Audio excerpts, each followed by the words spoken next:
एक सज्जन ने पूछा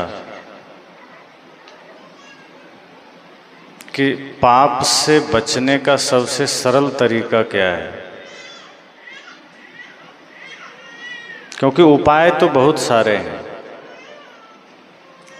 पर सबसे आसान तरीका क्या है कि पाप कर्म ना हो।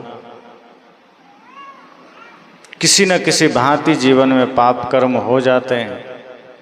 24 घंटे में किसी न किसी भांति से, कभी मन से, कभी वचन से, कभी तन से। तो ऐसा कोई मार्ग है कि हम पाप कर्म ना करें। संत ने कहा इसका तो एक ही रास्ता है। जो व्यक्ति 24 घंटे अपने मृत्यु को देखता है वो कभी पाप नहीं कर सकता है। जिसको यह पता हो कि हमें किसी भी क्षण इस धरती से चल देना है वो पाप नहीं कर सकता है। पाप वही करता है जो यह मान लेता है कि हम सदा यहीं रहेंगे, इसी देह में रहेंगे, इसी धरती पर रहेंगे, और वो पाप करता है। और दुनिया के सारे पाप कर्म मूर्छा में होते हैं, होश में नहीं होते। जो होश में होगा उसे पता होगा कि हम मेहमान हैं, हमें कभी भी जाना है, किसी भी क्षण जाना हो सकता है। जितने भी विकार मन में बैठे हैं, जितने भी पाप के ख्याल मन में हैं, वो सब इसलिए है क्योंकि हम होश में नहीं हैं, क्योंकि हमने भुला दिया है मृत्यु को। अब जैसे ही मृत्यु का नाम आता है बहुत लोग कांपने लगते हैं कि क्या अपशकुन की बात हो गई, अशुभ बात हो गई, ये भी बात कहीं की जाती है। पर आप सोचिए कि जो सत्य है वो अपशकुन कैसे हो जाएगा। ऐसा तो है नहीं कि नाम ले लेंगे तो अभी तुरंत आ जाएगी और नहीं लेंगे तो कभी नहीं आएगी। ऐसा है क्या? आप भूले रहेंगे तब भी आएगी और याद रखेंगे तो और आनंद से आएगी। हम ऐसा करते हैं जैसे शुतुरमुर्ग करता है। कहा जाता है कि हिंसक जानवरों की रक्षा से बचने के लिए शुतुरमुर्ग अपना सिर बालू में गाड़ लेता है, रेत में नीचे, और उसे यह लगता है कि अब मैंने अपना शीश, अपना सिर रेत में गाड़ लिया है, अब मैं सामने किसी को नहीं देख रहा हूं तो वो भी मुझे नहीं देख रहा होगा। अब हम आंख बंद कर लें, हम सोचें कि आप सबको हम नहीं देख रहे हैं तो आप भी नहीं देखते होंगे। तो आंख तो हमने बंद किया है, आपने तो नहीं किया है ना। आपकी आंख खुली है, आप तो देख रहे हैं। शुतुरमुर्ग अपनी आंख बंद करता है, शेर बंद नहीं करता है। बाघ अपनी आंख बंद नहीं करता है, उससे तो और सुविधा हो जाती है कि बिना दौड़ाए पकड़ के खा जाता है। इसी तरह से अगर हम अपनी आंखें बंद करके बैठे हैं, अर्थात संसार में माया मोह में अपने को लगा कर बैठे हैं कि हमें अब न राम की याद करनी है न मृत्यु की याद करनी है, कहीं याद की और मृत्यु आ गई तो नहीं याद करेंगे, तब भी मृत्यु देख रही है। आप कितना भी बचने की चेष्टा करो वो साथ में खड़ी है, जब समय प्रारब्ध पूरा होगा उठाकर ले जाएगी।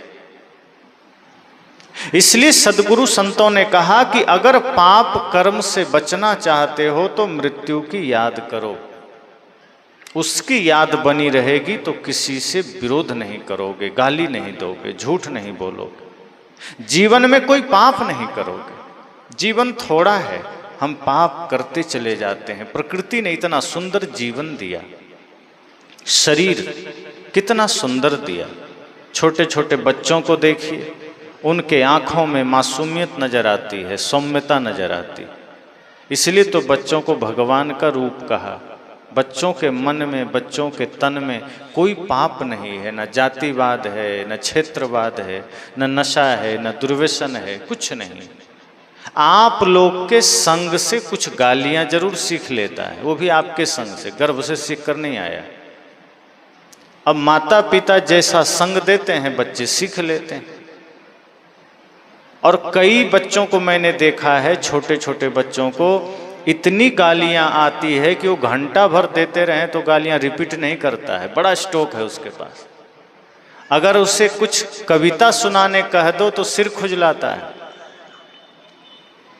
माता पिता गुरु का नाम पूछ दो, देशभक्तों का नाम पूछ दो तो इधर उधर झांकता है। लेकिन झगड़ा हो जाए तो गाली ऐसा देता है जैसे पता नहीं कौन विश्वविद्यालय से सीखा है। अब वो सीखता वही है, घर परिवार में ही सीखता है, आसपास में ही सीखता है। तो एक यह दुर्गुण हटा दें, अगर उसको बढ़िया संग मिलता रहे बाल्यकाल से तो बचपन में ही बच्चे भगवान का रूप माने जाते हैं। धीरे धीरे जब वो कुसंग में पड़ता है, धीरे धीरे जब वो दूसरे लोगों के संग में आता है तो गाली सीखता है, चोरी सीखता है, जातिवाद सीखता है, संप्रदायवाद सीखता है। एक एक विकार उसके मन पर चढ़ता चला जाता है। तो प्रकृति ने जो जीवन दिया है कितना सुंदर है, लेकिन हम धीरे धीरे उसमें तमाम प्रकार के दाग लगाते चले जाते हैं और जीवन भर लगाते हैं। ये ख्याल नहीं करते कि आए हैं सो जाएंगे राजा रंक फकीर। जो भी इस धरती पर आया है वो जाएगा। सत्संग को ही देखो, परसों इसका शुभारंभ हुआ, आज इसका समापन होगा। साहब तो कहते हैं जो उगे सो आथवे, फूले सो कुम्हिलाए, अचूने सो ढहे परे, जन्मे सो मर जाए। कहा जिसका उदय हुआ है उसका अस्त होगा। जो भी चीजें बनेगी वो बिगड़ेगी। शरीर मिला है एक दिन छूट जाएगा, और जो मिला है उसे अपना मान करके बैठ जाना बेईमानी ही तो है। आपको कहीं जाना है शहर, किसी से आपने गाड़ी मांग के लाया, या कोई करुणावश आपको अपनी गाड़ी दे दिया कि ठीक है आपको जरूरी है लीजिए मेरी गाड़ी जाइए। अब आपका धर्म क्या है कि जिस काम के लिए गाड़ी मिली है गाड़ी लीजिए, बढ़िया से तेल डलवाइए, शहर जाइए, काम करवा के गाड़ी वापस कर दीजिए। पर हम बेईमान हो जाते हैं, गाड़ी लेकर आते हैं, फिर कोई लेने आता है तो कहते हैं कौन गाड़ी, कैसी गाड़ी, कब दिया था? अरे ये हमारी गाड़ी है। कहा तुम्हारी है, अभी हमारी हो गई। यही सोचकर हम फिर गाड़ी नहीं लौटाते हैं। यही शरीर के साथ है। फिर बाद में जिसकी गाड़ी है पुलिस को लेकर आता है, उठा ले जाता है, इज्जत भी जाती है, दोबारा कभी गाड़ी देता भी नहीं है। यही हम करते हैं। प्रकृति ने शरीर दिया किराए का कि लो इससे तुम मुक्ति का काम करो, भक्ति का काम करो, परमार्थ करो, दान करो, पाप मत करना। और फिर समय आएगा तो इसका त्याग भी कर देना, वापिस भी कर देना, रखना मत, और रख भी नहीं पाओगे।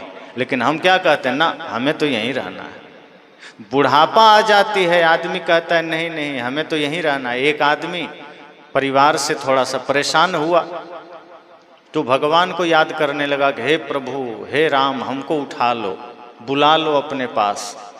राम जी ने सोचा ये आदमी रोज सुबह उठता है, हमको याद करता है, भगवान उठा लो, चलो आज चलते हैं। तो आ गए सच में राम जी, कहे चलो जी समय हो गया। कहा कौन? कहा रोज सुबह याद करते हो कि प्रभु हमें उठा लो, हम आ गए। कहा आप सच में आ गए, हम तो ऐसे ही बोल देते थे, आप सीरियस में ले लिए। राम जी ने कहा तुम मजाक करते हो, अब तो चलना पड़ेगा। कहा प्रभु हमें तो दुख होता था, बच्चे से, परिवार से, कष्ट में हमने कह दिया प्रभु उठा लो, जाना कौन चाहता है? राम जी ने कहा अब तो जाना पड़ेगा। कहा अच्छा थोड़ा समय दे दो, पोता का मुंह नहीं देखा हूँ, एक बार पोता हो जाए फिर आ जाना लेने। सोचा राम जी मानेंगे नहीं, चलो कुछ टाल दें। अब पोते का जन्म हुआ, राम जी देख रहे थे, तुरंत पहुँच गए। कहे अब चलो। कहे आप तो मेरे ही पीछे पड़ गए, दुनिया में इतने लोग हैं और के पास जाइए, एक बार नाम क्या ले दिया, आप तो पीछे ही पड़ गए। अरे पोता का जन्म हुआ है, अभी कैसे चल दें, थोड़ा बड़ा होने दीजिए, अब इसकी भी शादी हो जाए फिर चलेंगे। राम जी ने कहा चलो एक मौका तुमको दे देते हैं। पोता भी बड़ा हुआ, शादी भी हो गई। राम जी फिर आ गए, कहे अब चलोगे कि नहीं, अब तो तुम बिस्तर से उठ भी नहीं पाते हो, अब तो अवस्था भी ढल गई है, चलो। उसने कहा प्रभु लगता है नहा धो के मेरे पीछे पड़ गए, हम नहीं जाना चाहते, जाइए, आज के बाद आपका नामे नहीं लेंगे, जाइए। राम जी ने कहा मैं तो चला जाऊंगा, लेकिन पीछे से यमदूत आ रहा है, तेरा समय पूरा हो गया, तू भले ही ना जाना चाहे लेकिन तुझे जाना तो पड़ेगा। जिंदगी ये किराए का घर है, एक ना एक दिन निकलना पड़ेगा। मौत जब तुमको आवाज देगी घर से बाहर निकलना पड़ेगा। तुम चाहे जितना कोशिश कर लो, जितना जोर लगा लो, राम खाली लौट सकता है पर मौत खाली नहीं लौटेगी, क्योंकि राम दयालु हैं, छोड़ के चल दिए। लेकिन मृत्यु के सामने साधु हो, चोर हो, राजा हो, फकीर हो, सब बराबर है। उसके नजर में ये महत्व तो नहीं रखता कि ये आदमी धर्मात्मा है कि दुष्टात्मा है। उसके नजर में सिर्फ वो शरीर है और उसका हरण करके मृत्यु लेके चल देती है। इसलिए बुद्ध को भी 80 वर्ष की अवस्था में धरती से जाना पड़ा, राम जी को भी जाना पड़ा, कृष्ण जी को भी जाना पड़ा, सदगुरु कबीर को भी जाना पड़ा। देह नश्वर है, इसका त्याग जो भी शरीर धरता है करना पड़ता है। सदगुरु कबीर ने ही कहा है, जो जो जन्म लिए वसुधा पर एक दिन सब ही मरे। इस सदगुरु कबीर का वचन है कि जो कोई भी धरती पर आएगा, जो भी मनुष्य शरीर को धरेगा, उसको धरती छोड़कर जाना है। तो सबसे बड़ी समस्या यह है कि आदमी जीवन भर इस शरीर को अपना घर समझकर कब्जा जमा लेता, जबरदस्ती का। जैसे दूसरे के जमीन पर कोई कब्जा कर ले, हमने वही तो किया है। शरीर अपना है क्या? अपना नहीं है। अगर अपना होता ना तो ये आपके अनुसार चलता। आपके ना चाहते हुए बाल सफेद हो रहे हैं, आपका बस चलता है? आपके ना चाहते हुए दांत टूट रहे हैं, कौन चाहता है दांत टूटे? अगर आपकी वस्तु होती तो आपके अनुसार ये चलता। ये प्रकृति का दिया हुआ है, इसलिए आपका कोई वश इस पर नहीं चलता है। भले ही हम जबरदस्ती करें, भले ही हम जोर जबरदस्ती के साथ शरीर को अपना माने, लेकिन ये अपना है नहीं। समय के साथ बाल सफेद हो जाएंगे, हो रहे हैं। अब तो छोटे छोटे अवस्थाओं में बाल सफेद हो रहे हैं। झुर्रियां पड़ जाएगी शरीर में, दांत टूट जाएंगे, पैर कांपने लगेंगे, हाथ कांपने लगेंगे, आंखों की रोशनी कम हो जाएगी, कानों से सुनना कम हो जाएगा। अपना जोर अगर इस पर होता, अपना शरीर होता तो इतना नहीं होता। आप जैसा चाहते वैसा होता, पर आपका नहीं है, इसलिए ये परिवर्तित हो रहा है। पर आदमी है चालाक, जैसे ही बाल सफेद होता है तुरंत काला करवा लेता है, ताकि मृत्यु को धोखा हो जाए, कभी ये जवान है इसको छोड़ देते हैं। हम मृत्यु को भी धोखा देते हैं बाल काला करवा के, पर मृत्यु को पता है कि ये जबरदस्ती का काला कराया गया है। ये जवान है नहीं, है बूढ़ा ही, भीतर से बूढ़ा है, बाहर से जवान बन गया है। आंखों की रोशनी कम हुई, चश्मा लगा ली, पर मृत्यु को वो भी पता है कि बाहर से चश्मा लगा है। कानों से सुनाई देना कम हुआ, मशीन लगा ली, मृत्यु को ये भी पता है। सच तो ये है कि मृत्यु अलग है ही नहीं। हम सब सोचते हैं ना कभी अलग है, कहीं और से आएगी, ऐसा नहीं है। मृत्यु साथ में है, वो साथ चलती है। जिस दिन शरीर में आपका आना हुआ, इस धरती पर आप कदम रखे, मृत्यु वहीं से साथ हो गई। और ये भी ध्यान रखना कि कोई आदमी अचानक नहीं मरता है, कि अचानक 50 साल का आदमी गुजर गया, 100 साल का आदमी गुजर गया, 20 साल का आदमी गुजर गया, कि 2 साल का आदमी, अचानक कोई नहीं मरता। जन्म लेते ही मृत्यु शुरू हो जाती है। एक एक पल आदमी मरता है, एक एक दिन मरता है, एक एक क्षण वो क्षीण हो रहा है। बस अंतर इतना है कि हम उस एक एक पल की मृत्यु को देख नहीं पाते। दिखाई कब पड़ता है? जब अचानक पूर्ण रूप से प्राण निकल जाता है, तब हमें दिख जाता है कि अब ये पूरा विराम हो गया, और इसलिए हमें दुख होता है। और संत कहते हैं कि धर्म यह सिखाता है कि आप एक एक क्षण के परिवर्तन को देखना शुरू कर दो, एक एक क्षण की मृत्यु को देखना शुरू कर दो। डर नहीं होगा, क्योंकि तब आप जान लोगे कि आपका कुछ नहीं हो रहा, जो तन आपका है ही नहीं, उसी का नाश हो रहा है। आप जैसे नए कपड़े खरीदें और बक्से में रख दें, अलमारी में, पेटी में, कभी ना पहने उसे, और 10-15 साल बाद उसे निकालें तो वैसा रहेगा वो। आप ऐसे खींचिएगा तो दोनों अलग अलग हाथ में आ जाएगा। पहना नहीं गया है, प्रयोग नहीं हुआ है, लेकिन वो रखे रखे वो नाश हो गया। क्यों? क्योंकि वो क्रिया चल रही है, परिवर्तन चल रहा है, जड़ क्रियाओं में भी परिवर्तन हो रहा है। इसी तरह शरीर दिख नहीं रहा है कि ये मर रहा है, पर प्रति क्षण इसमें विक्रिया हो रही है। ये निरंतर मृत्यु के निकट जा रहा है और हमें पता नहीं चलता। ये प्रति क्षण प्रति पल मौत के करीब जा रहा है।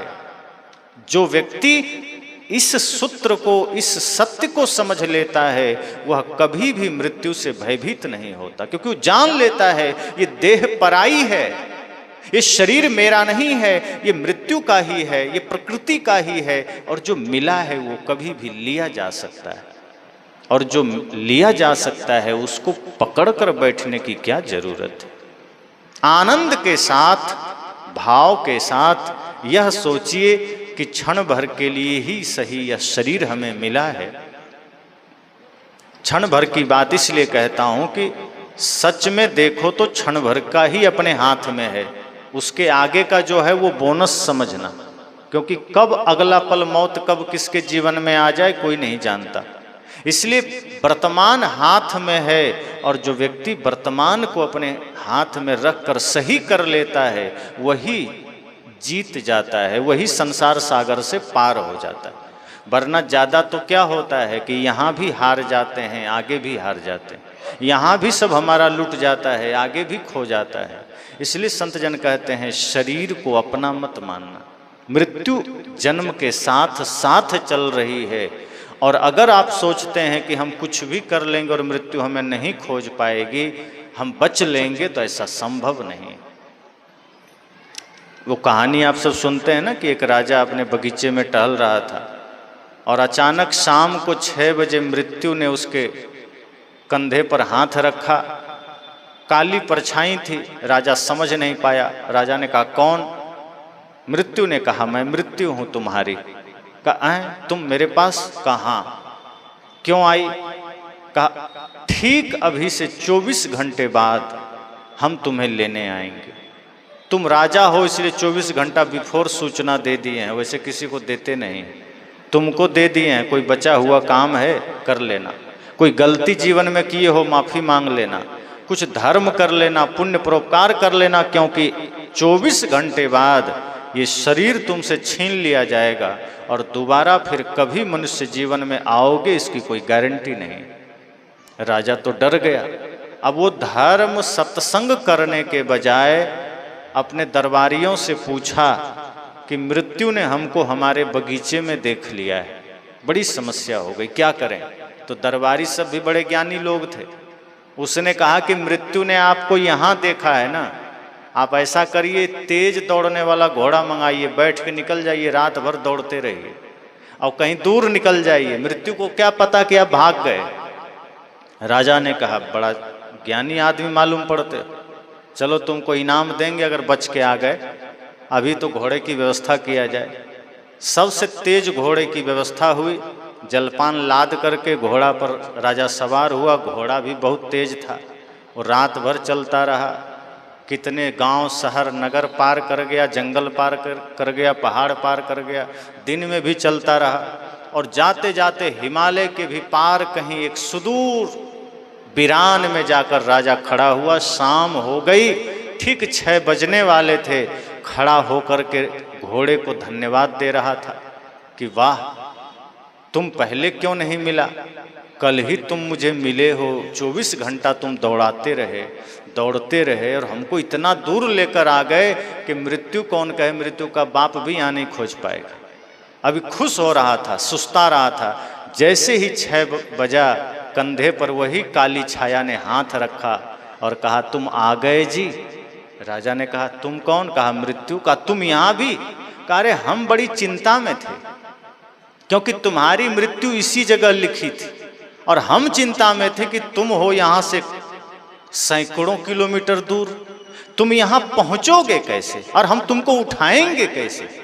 तुम्हारे दरबारी को धन्यवाद जो तुमको ऐसी सलाह दिया, और तुम्हारे इस घोड़े को धन्यवाद जो एकदम परफेक्ट समय पर तुमको यहाँ ले आया। वाह, हमारा काम पूरा हो गया। और राजा को उठा ले गया। मृत्यु ने कहा कि धन्यवाद तुम्हारे घोड़े को जो तुम्हें समय पर ले आया। जगह कोई भी हो, व्यक्ति किसी न किसी भांति समय पर पहुंच जाता है। हम जिससे बचकर भागने की सोचते हैं वही जगह हमारी मृत्यु का कारण बन जाता है। इसलिए अगर भागना है तो संसार में मत भागना। संसार में जहां भी मृत्यु से बचकर भागेंगे वहां सब जगह मृत्यु है, जीवन कहीं भी नहीं। अगर भागना है तो गुरु की शरण में जाना, धर्म की शरण में जाना। एक धर्म ही है जो अभय प्रदान करता है, जो अमृत प्रदान करता है। बाकी संसार में आप कहीं चले जाओ, किसी भी जगह चले जाओ, धन के पास चले जाओ, परिवार के पास चले जाओ, वैज्ञानिकों के पास चले जाओ, सब जगह मृत्यु ही मृत्यु है। वहां आपको मृत्यु मिलेगी, जीवन नहीं मिलेगा। एक संत ध्यान सिखा रहे थे, 3-4 मंजिल ऊपर 10-20 लोग ध्यान सीख रहे थे। तो संत आंख बंद करके ध्यान बता रहे थे। उसी समय अचानक भूकंप आ गया, धरती कांपने लगी। अब 4 मंजिला ऊपर में कोई बैठा हो तो सोचे उसका तो प्राण सूख जाएगा। अब जो लोग ध्यान कर रहे थे वो देख आंख खोले, कहा गुरुजी जल्दी ध्यान बंद करो, भागो। जीवन रहा तो हजारों बार ध्यान कर लेंगे, अगर मर ही गए तो कौन ध्यान करे। इसलिए बंद करो ध्यान और निकलो जल्दी। देखा गुरुजी आंख खोल ही नहीं रहे हैं, वो अभी भी ध्यान कर रहे हैं।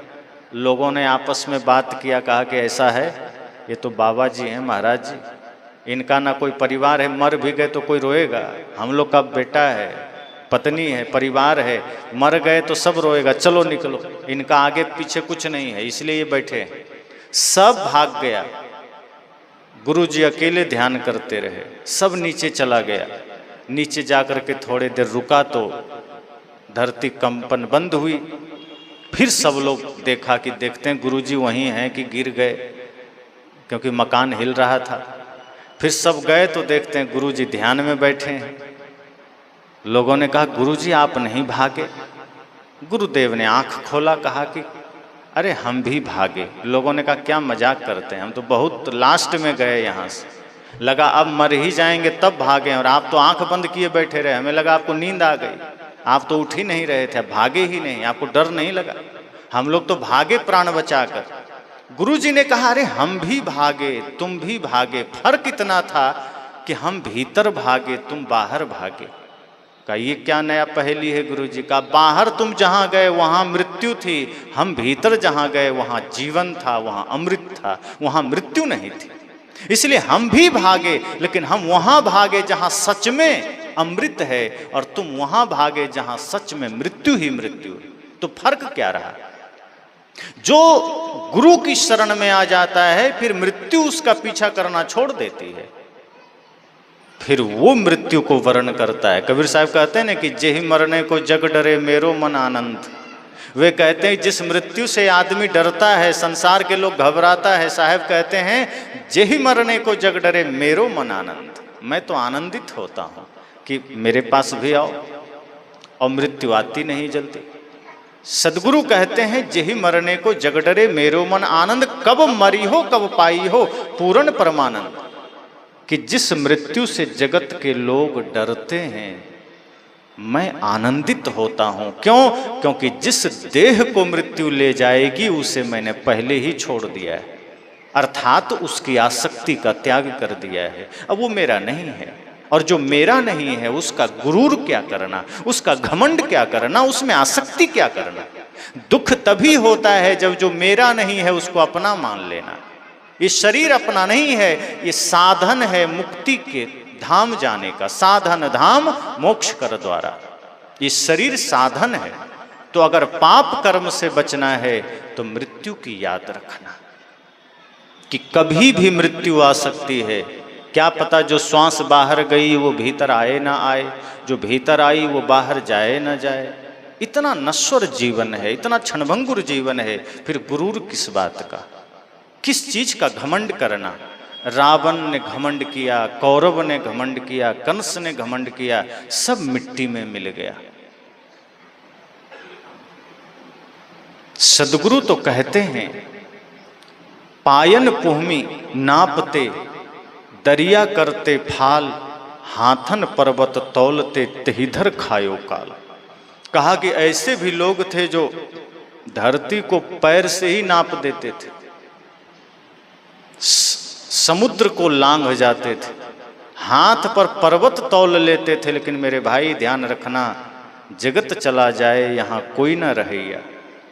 चले गए राम लखन चारों भैया, राम चले गए, लक्ष्मण चले गए, सीता जी चली गई, हनुमान जी चले गए, सब चले गए। शरीर जो भी धरा है उसको जाना पड़ेगा। यह नश्वर शरीर किसी का नहीं है। इस सत्संग से हम सबको यह जानना है कि जो हमने 3 दिन में सुना है उसका सार यह है कि यह शरीर आपका साधन है, ये कभी भी धोखा दे सकता है। लोग कहते हैं कि मेरा भाई धोखा दिया, मित्र धोखा दिया, पत्नी ने धोखा दिया, पर ध्यान रखना ये कोई धोखा वोखा नहीं है। सबसे बड़ा धोखा आपको शरीर देगा, जब बिना सूचना के कभी भी साथ छोड़ देगा। इसलिए इस शरीर में रह करके सजग रहना, इसमें दुर्व्यसन मत आने देना। ये शरीर आपका साधन है, इसे मंदिर बना के रखना। इस सत्संग से आपको अगर लाभ मिल रहा है और अगर आप चाहते हैं ये सत्संग आपके जीवन के कल्याण का कारण बने, तो संकल्प लेना कि इस शरीर को हम मंदिर की तरह पवित्र रखेंगे। थोड़े दिन के लिए मिला है, इसको क्यों गंदा करना। ये मुख तो भगवान का नाम लेने के लिए मिला है, सत्य बोलने के लिए मिला है, इसमें क्यों झूठ बोलना, इस मुख से क्यों गंदा बोलना, क्यों क्रोध करना, इस मुख में क्यों गंदा खाना। तो इस शरीर का ध्यान रखना कि ये साधन है और कभी भी मृत्यु आ जाएगी। मृत्यु अतिथि है, बिना बता के आएगी, सूचना भी नहीं देगी। हालांकि सूचना देती है, हम लोग नजरअंदाज कर देते हैं। बाल सफेद कर देगी मृत्यु, समझ लेना सूचना आ गई। दांत टूट जाएंगे, समझ जाना सूचना आ गई। पैर कांपने लगे, समझ जाना सूचना आ गई। आंख कान नाकाम होने लगे, समझ जाना सूचना आ गई। और जब सूचना आ जाए मृत्यु की, तो सजग हो जाइए कि अब मेरा भजन का समय आ गया है, अब मेरा परमार्थ का समय आ गया है, अब हमारा ध्यान का समय आ गया है। अगर अब भी माया में लिप्त रहे तो मृत्यु ऐसे उठा कर ले जाएगी जैसे घर से पुलिस उठा ले जाती। एक है इस्तीफा देना और एक है बर्खास्त होना, दोनों में कौन सम्मानजनक है। इस्तीफा दे दो, सम्मान बना रहेगा, और अगर बर्खास्त हो गए तो सब जगह जग हंसाई होगी। अगर मृत्यु आपको आपसे शरीर छीन कर ले जा रही है तो आपका उसमें कोई विजय महानता नहीं है, बल्कि आपकी उसमें जग हंसाई है, आपकी मानहानि है।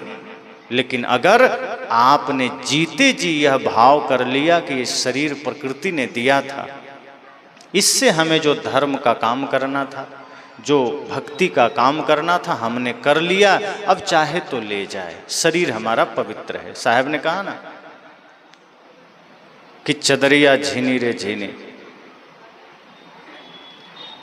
उन्होंने कहा कि ज्यों की त्यों धर देनी चदरिया झीनी रे झीनी। कहा प्रकृति ने हमें भी ये शरीर रूपी चादर दिया, लेकिन हमने कोई दाग नहीं लगाया, हम जैसे के तैसे रख दिए, हमने फ्रेश रख दिया, हमने बिल्कुल इसको बेदाग रख दिया। हम सब भी यही सोचें कि सत्संग हमारे जीवन को निर्विकार बनाता है। सत्संग आपको आपकी मान्यताओं पर लेप नहीं लगाता है। जो झूठी मान्यता है, सदगुरु कबीर का सत्संग उसको खंडित करता है, सत्य का बोध कराता है, यथार्थ ज्ञान हमें देता है, और हम इस शरीर में रहते रहते कैसे भक्ति कर सकें, कैसे मृत्यु पर विजय पा सकें, यह ज्ञान हमें सत्संग से मिलता है। तो कुछ समय का जीवन हम सबको है, न जाने कब कहाँ से किस घड़ी किस से बिछुड़ना हो जाए, कब पिता पुत्र बिछुड़ जाए कौन जानता है, मित्र बिछुड़ जाए, परिवार बिछुड़ जाए, कोई नहीं जानता। तो जहाँ मुसाफिर खाना की भांति हम जी रहे हैं, वहाँ किसको अपना कहना, किसको किसमें अपना घमंड करना। न तन आपका, न धन आपका, न ये संसार आपका। ये पद भी नश्वर है, तन भी नश्वर है, धन भी नश्वर है। जो मिला है इसका सदुपयोग कर लीजिए।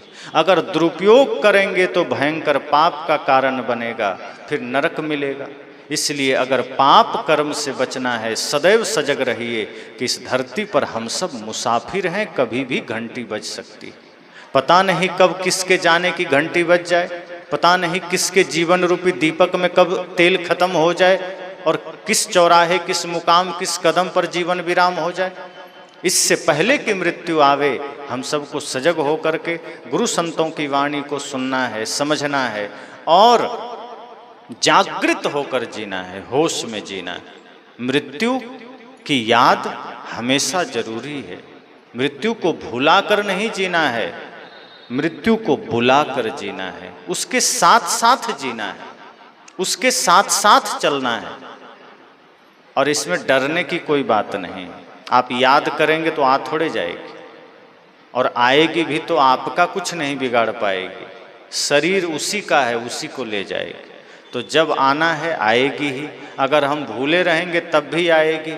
इसलिए सत्संग से इतना बोध जरूर हो जाए कि आपका शरीर निर्विकार बने, क्योंकि शरीर भी मंदिर है। शरीर निर्विकार बनेगा तो इसी निर्विकार शरीर में समझना कि भगवान का वास होगा, और तभी इस जीवन की सार्थकता होगी।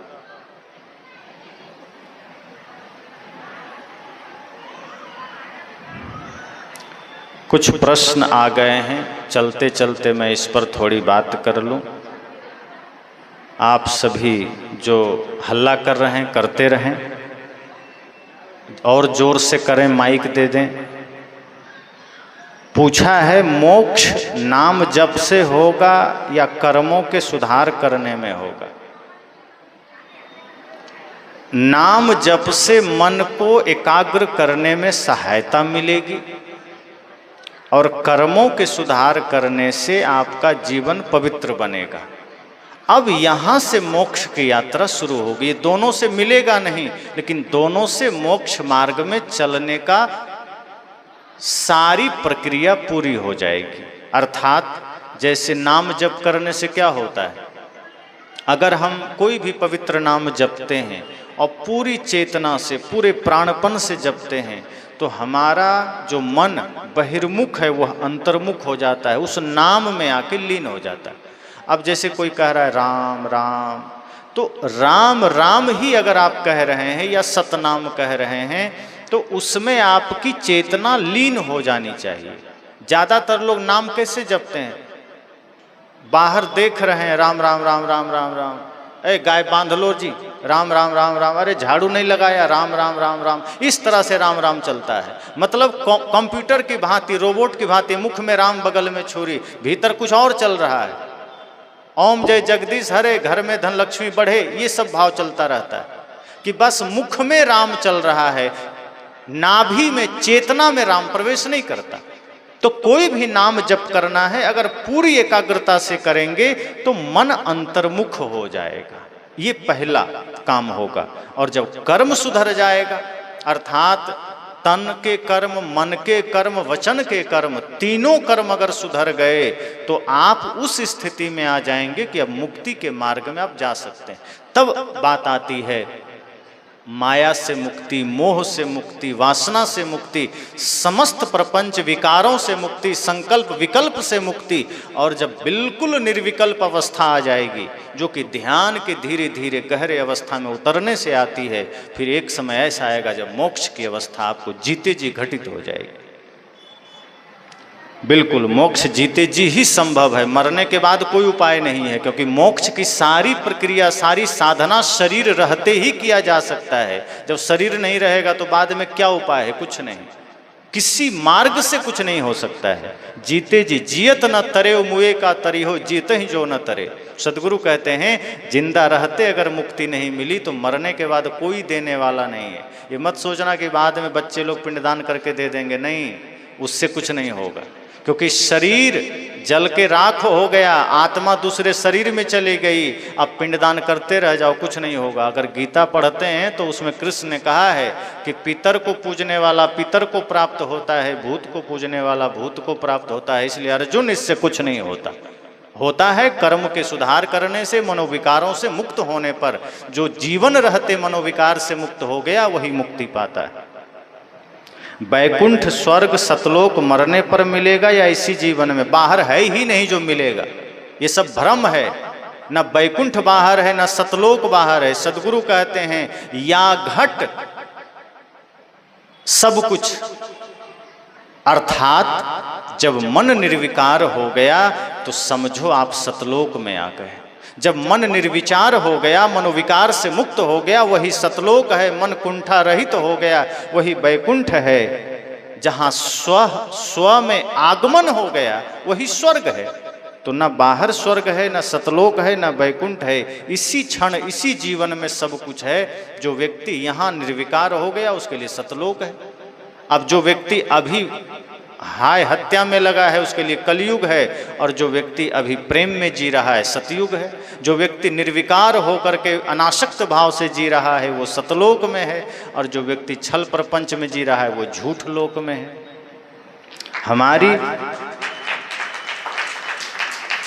हमारी मुक्ति हमारे हाथ में है या गुरु के हाथ में है? मुक्ति हमारे हाथ में है, गुरु सिर्फ मार्गदर्शन देते हैं। अगर गुरु चाह ले हम तुम्हें मुक्त करेंगे और आप ना चाहें तो गुरु कभी नहीं कर सकते। गुरु सिर्फ मार्गदर्शक होते हैं। जैसे कोई आदमी कमरे में बंद हो, अंदर से छिटकिनी लगा ले, सांकल जो बोलते हैं, तो गुरु बाहर से क्या बोलेंगे कि इस विधि से छिटकिनी खुलेगी, सांकल खुलेगा, मैं तरीका बता रहा हूं, खोलना आपको ही है, गुरु घुस के खोल नहीं देंगे। तो गुरु मार्गदर्शन देते हैं कि मुक्ति इस भांति से मिलेगी, बंधन से छुट्टी इस भांति से मिलेगी। अगर जिज्ञासु तैयार ना हो तो लाख गुरु धरती पर आ जाए, कुछ होने वाला नहीं। इसलिए अगर ऐसा होता कि मुक्ति गुरु के हाथ में होती तो गुरु जी कभी चाहते कि किसी को मुक्ति ना मिले, फिर तो सबको बांट देते। इसलिए आप जिस दिन चाह लेंगे, आप तैयार हो जाएंगे तो गुरु से आपको मुक्ति मिल जाएगी। क्योंकि गुरु तो सदा चाहते हैं आप मुक्त हो जाएं। जैसे सूरज चाहता है कि किसी को हमारा प्रकाश ना मिले, वो तो सुबह से उगाता है। अब कोई 10 बजे जग रहा है, कोई 12 बजे जग रहा है, तो सूरज का क्या दोष है? और कोई 12 बजे जग के भी दरवाजा बंद कर रखा है, पर्दे लगा रखा है, तो सूरज का क्या दोष? सूरज तो समय पर उदय हो गया है, वो अपना प्रकाश बिखेर रहा है। जिसे सूरज का प्रकाश चाहिए कमरे से बाहर आना पड़ेगा, जिसे सूरज का प्रकाश चाहिए खिड़कियां दरवाजे खोलने पड़ेंगे, और जो खोलता है, जो बाहर आता है, सूरज का प्रकाश उसे मिल जाता है।